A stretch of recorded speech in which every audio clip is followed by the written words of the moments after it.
Hello students, are you planning for UPSC MPSC? जर आपल्याला हे कॉम्पिटेटिव्ह एक्झाम्स द्यायचे असतील तर आपल्याला माहिती आहे की ह्याचा सिलेबस खूप वास्ट आहे. ह्याच्यामध्ये आपल्याला GS म्हणजे polity, economy, history, geography, society, ethics, बऱ्याच सब्जेक्टचा अभ्यास करायला लागतो, ऑप्शनल अभ्यास करायला लागतो, CSATचा अभ्यास करायला लागतो. आणि ह्या सगळ्या अभ्यासांसाठी मित्रांनो आपल्याला वेळ देणं गरजेचं आहे.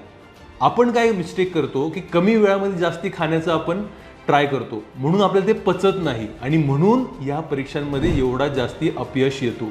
तुम्ही फिगर्स बघितले असतील, 100 विद्यार्थी परीक्षा देतात, 1 विद्यार्थी क्लिअर करतो. का असं होतं मित्रांनो? बुकलिस्ट प्रॉपर नाही आहे, आन्सर रायटिंग व्यवस्थित केलेलं नाहीये आणि सर्वात महत्त्वाचं की तुम्हाला मेंटर चांगला भेटलेला नाहीये.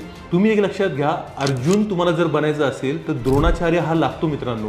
तर तुम्हाला जर प्रॉपरली कॉम्पिटेटिव्ह एक्झाम्स साठी प्रिपरेशन करायचं असेल, UPSC MPSC मधनं तुम्हाला क्लास 1 ऑफिसर बनायचं असेल तर मी तुम्हाला सांगू इच्छितो, तुम्ही HV देसाई स्पर्धा परीक्षा केंद्राला लवकरात लवकर भेट द्या. खाली दिलेल्या नंबरला तुम्ही कॉल करू शकता किंवा तुम्ही गुगल फॉर्म भरू शकता. काउन्सिलिंग घ्या, सगळं समजून घ्या, मग तुम्ही निर्णय घ्या.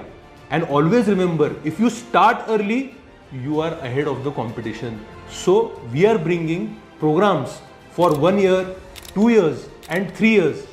एस्पेशली जे 2026ची परीक्षा देत आहेत मित्रांनो, तुमच्या ग्रॅज्युएशनच्या परीक्षापर्यंत थांबू नका. आम्ही तुमच्यासाठी चांगला प्लॅन आणलेला आहे. This is the right time for 2026. जे 27, 28, 29 मध्ये देणार आहेत त्यांच्यासाठी पण खूप जबरदस्त प्लॅन आहेत. तर तुम्ही नक्की संपर्क करा.